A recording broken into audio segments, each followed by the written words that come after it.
Buenas tardes, profesora y estimados compañeros. A continuación, mi presentación, métodos cualitativos de la clase Metodología e Investigación en la clase de Matemáticas.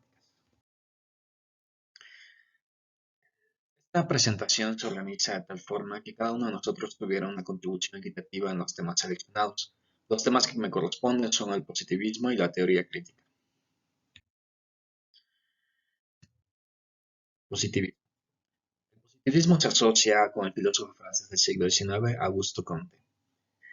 Está orientado a tener la observación y el razonamiento como medios para entender el comportamiento.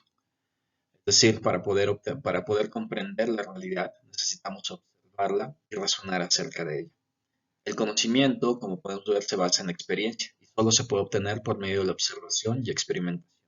Esto quiere decir que el conocimiento es a posteriori, al contrario del conocimiento a priori, donde a partir del razonamiento podemos inferir los fenómenos naturales. En este sentido, esta corriente filosófica está orientada hacia los hechos y los fenómenos naturales y podemos confiar en que la realidad puede describirse en esos términos por medio de la observación y la experiencia.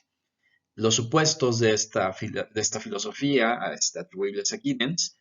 Las metodologías de las ciencias naturales pueden ser directamente aplicables a las ciencias sociales. Esto significa que la misma metodología que nosotros podemos utilizar para entender la realidad de la naturaleza, la podemos aplicar a las ciencias sociales, es decir, para entender el comportamiento humano y todo lo que derive de esta situación. Como supuestos de la ciencia tenemos los siguientes. Sí, el determinismo nos indica que hay una relación entre los sucesos y sus causas, pero que no únicamente que estos sucesos existan y estén determinados entre sí, sino que también hay regularidad entre ellos. Es decir, podemos confiar en que el universo no se comporta de una manera errante o caprichosa, de tal manera que las relaciones que podamos nosotros inferir entre los eventos sean consistentes en el tiempo. El segundo supuesto es el empirismo, es decir, que el soporte de una teoría depende de la naturaleza de la evidencia empírica que podamos aportar para comprobarlo.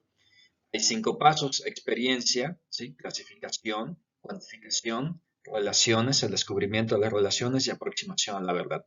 Es decir, el empirismo lo que nos da es un marco metodológico para, de acuerdo a estos 5 pasos, nosotros poder obtener esa información que confirme o no confirme la teoría y la hipótesis. El siguiente supuesto es la parsimonia y que básicamente es el que mencionamos cuando hablamos de la navaja de Occam. En este sentido, lo que se trata es de cuando tenemos diferentes explicaciones para un mismo fenómeno, debemos optar por la cual es la más simple. Y en este sentido, la parsimonia lo que indica es las mejores explicaciones son aquellas que son las más simples para poder entender el fenómeno al cual se refiere. Entonces, esto nos da una pauta, un ámbito para no crear explicaciones muy complejas alrededor de un fenómeno que podamos observar. Generalmente, eso no implica que no pueda ocurrir de esa manera, sino que de manera general deberíamos nosotros elegir aquella que es la más simple posible. Y finalmente, el supuesto de la generalidad, es decir, que las observaciones que nosotros podemos obtener acerca de un evento, podemos extrapolarlo a lo general. Esto tiene que ver también con el primer supuesto del determinismo, es decir, la naturaleza se comporta de tal manera que es regular. Entonces, nosotros los conocimientos que nosotros podamos obtener de lo particular bajo ciertas circunstancias podemos extrapolarlos hacia el conocimiento general. Esta parte es importante ya que si el conocimiento no fuera generalizable, es decir, que nuestra naturaleza se comportara de una forma demasiado caótica que no pudiera ser explicable, entonces no podríamos nosotros extrapolar estos resultados. Entonces ambos conceptos están muy relacionados entre sí. En cuanto a la naturaleza de la ciencia. Bien, tenemos dos perspectivas de la ciencia, es decir, la primera perspectiva es estática, que es la que generalmente las personas adoptan, es decir, la ciencia proporciona información sistematizada del mundo. ¿Qué quiere decir esto? Que como herramienta la ciencia nos aporta información de cómo entender al mundo, cómo comprenderlo y cómo modificarlo. En ese sentido, la ciencia es como una herramienta Y en el otro sentido, el sentido dinámico, la ciencia se ve como una actividad, es decir, la ciencia no es una caja donde nosotros encontremos recetas que está fija y ahí está, sino la ciencia es algo que vamos desarrollando por medio de los científicos aplicando el método científico. En ese sentido, vamos generando nueva información, pero esta información no es estática, sino se va modificando. Incluso va mejorando las observaciones anteriores que teníamos. Entonces, en ese sentido, la otra parte de la naturaleza de la ciencia son las funciones que nos permite aplicar. Es decir, por ejemplo, en lo que vemos en la tabla, ¿sí? La cuestión de la resolución de planteamiento, resolución de problemas, la verificación de problemas, la organización, la parte tecnológica que nos permite aprovechar los recursos de la naturaleza, la parte administrativa, la parte educativa, las aplicaciones en general en el contexto humano y la parte, pues, digamos que más administrativa y relacionada con la satisfacción del ser humano. Bien, las características de una teoría empírica. La teoría empírica sí debe permitir las deducciones y leyes generales que puedan ser corroboradas. En este sentido, una teoría empírica debe proveer los medios para su confirmación o rechazo. Debe ser compatible con observaciones de teorías previas, es decir, una teoría, aunque sí se puede que una teoría mm, entre diferentes teorías puede ocurrir que son contradictorias entre sí. Sin embargo, estas deben ser compatibles con observaciones. No podemos descartar que existan diferentes teorías y que algunas nuevas puedan reemplazar a las anteriores, pero también puede ocurrir que una teoría confirma observaciones previas. El tercer punto deben ser explicadas en términos simples, es decir, otra vez la parsimonia, la teoría empírica, pues debería ser simple, lo más simple posible. Debería tener potencial explicatorio, es decir, nos debería dar un marco del trabajo para el cual nosotros podamos explicar y predecir fenómenos, dependiendo, claro, de su complejidad. Debe ser capaz también de responder a las anomalías, es decir, la misma teoría debería incluir elementos que permitan describir situaciones anómalas, outliers, que puedan ocurrir en las observaciones. Y finalmente ser precisa y universal, ¿no? Es decir, una teoría debería poder aplicarse a diferentes contextos, independientemente de dónde haya surgido dicha teoría. Herramientas de la ciencia. Entonces, en ese sentido, los conceptos y las hipótesis forman las herramientas de la ciencia. Los conceptos son importantes porque es la relación con la cual nosotros entendemos la realidad. No son independientes de nosotros, sino nos permiten darle sentido y estructura a la realidad. Las hipótesis como herramienta nos permiten darle estructura, pero a la investigación. Hipótesis son importantes, ya que de acuerdo a estos cuatro pasos, estos cuatro elementos, las hipótesis nos dan organización, es decir, le damos una estructura a la investigación. Básicamente una hipótesis dirige el sentido de una investigación. Lo que queremos con una investigación normalmente es rechazar o no rechazar la hipótesis. Es un instrumento de trabajo, debe haber la posibilidad de evaluarlas y confirmarlas empíricamente, es decir, las hipótesis que no puedan ser confirmadas empíricamente, no hay manera de saber si son ciertas, son correctas o no. Y esa parte es muy importante para la ciencia. Y finalmente, imparcialidad. Las hipótesis deberían ayudarnos a confirmar o invalidar nuestros supuestos y deberían ir más allá de nuestras predisposiciones a creer algo. Entonces, como herramienta científica, la hipótesis es muy importante, ya que va más allá del ámbito de lo que nosotros podemos creer que es cierto o falso con respecto a la naturaleza. Teoría crítica. En cuestión del positivismo y otros paradigmas de los que no me tocó hablar, la teoría crítica viene a darnos un intermedio entre ellos, pero también precede y lo que indica es que deberíamos nosotros actuar sobre nuestro medio, es decir, no deberíamos ser simples espectadores observando y explicando fenómenos, sino también actuando para modificar el fenómeno al cual nos estamos refiriendo. Entonces, en ese sentido, el conocimiento y la investigación ya no deberían ser neutrales. Y esto se da, el científico debería involucrarse en estos cambios sobre todo por el conocimiento que tiene y el entendimiento del fenómeno. ¿Quién sería mejor o más apto para poder modificar este comportamiento que el científico? Entonces, en ese sentido, la teoría crítica apuesta por la pérdida de la neutralidad del científico y de la ciencia.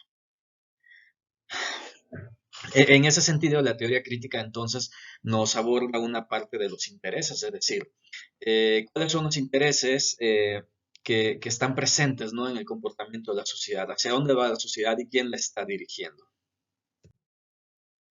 En ese sentido, las fases de la crítica ideológica, entonces nos dicen la fase 1, descripción e interpretación de la situación.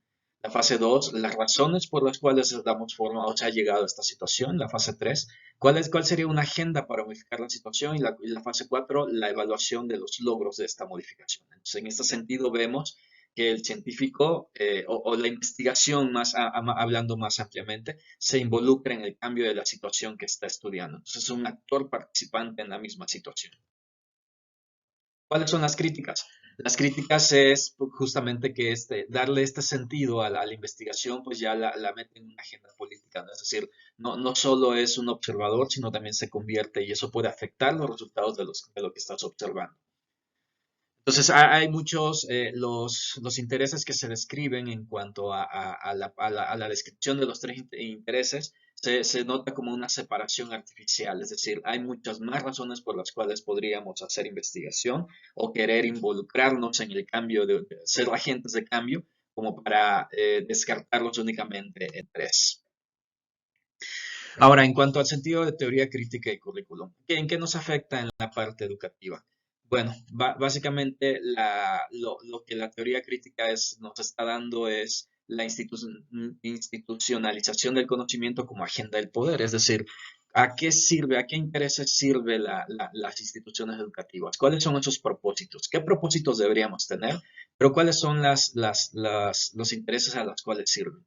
Entonces, en ese sentido, cuando armamos el currículum educativo, deberíamos nosotros identificar qué propósitos, cuáles son las experiencias que vamos a proveer para alcanzar esos propósitos, cómo los organizamos y cómo podemos evaluar si han sido alcanzados. Ahora, como bien sabemos, no todo el conocimiento se puede incluir en el currículum. Entonces, ¿cómo organizarlo? ¿Cómo determinamos cuál es el importante? Entonces, en este sentido, hay que identificar, es decir, la teoría crítica aboga por identificar esos intereses y sobre todo en el sentido de hacia dónde estamos dirigiendo la investigación.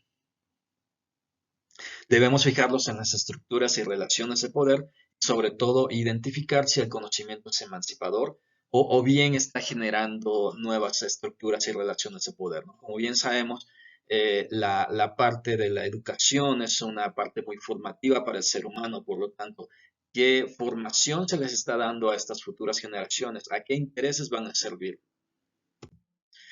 Finalmente, podemos hacer notar la cita que tenemos en el artículo que dice, cómo una sociedad selecciona, clasifica, distribuye, transmite y evalúa la educación que considera pública, refleja la distribución del poder y los principios del control social. Y en ese sentido, pues podemos confirmar que tiene toda la razón, ¿no? En ese sentido, la parte formativa de los niños, cuando aspiran a crecer y formar parte de la sociedad, pues es una parte que los guía hacia dónde, en qué posición van a estar en la sociedad, van a estar en las estructuras de poder o van a estar abajo de esas estructuras. Y eso lo vemos mucho en la parte de educación, tanto la pública como la privada, es decir, aunque los dos siguen una estructura educativa que se norma y se rige por lineamientos y normativas a nivel país, podemos ver esas diferencias, ¿no? Y no solo las diferencias en la educación, sino la diferencia en la condición social y económica de las personas que acceden a cada tipo de educación. Ahora, mis conclusiones en cuanto a la lectura. En esta lectura se nos presentan dos teorías, bueno, tres, una que no me toca explicar, el positivismo, la teoría crítica y los paradigmas interpretativos, para entender la realidad, ¿no? Entonces, en ese sentido, debemos ir a partir de la premisa que podemos entender la ciencia social, así como entendemos la ciencia natural por medio de la observación y la experimentación. Entonces nosotros podemos sacar resultados, podemos generalizar esos resultados. Entonces, en ese sentido, la ciencia que antes se consideraba únicamente aplicable a la naturaleza y para poder explicar la realidad, también la podemos utilizar para poder evaluar, analizar y explicar las relaciones sociales, es decir, todo lo que tiene que ver con el comportamiento del hombre. En ese sentido, dentro de toda esta amplia composición de la ciencia social, la parte educativa pues también tiene esa aplicación, ¿no? Podemos nosotros aplicar ciencia, metodologías cualitativas para el estudio de la educación y enmarcarla en la parte social del hombre y en cuestiones de las estructuras de poder. Eso es todo. Muchas gracias por prestar la atención.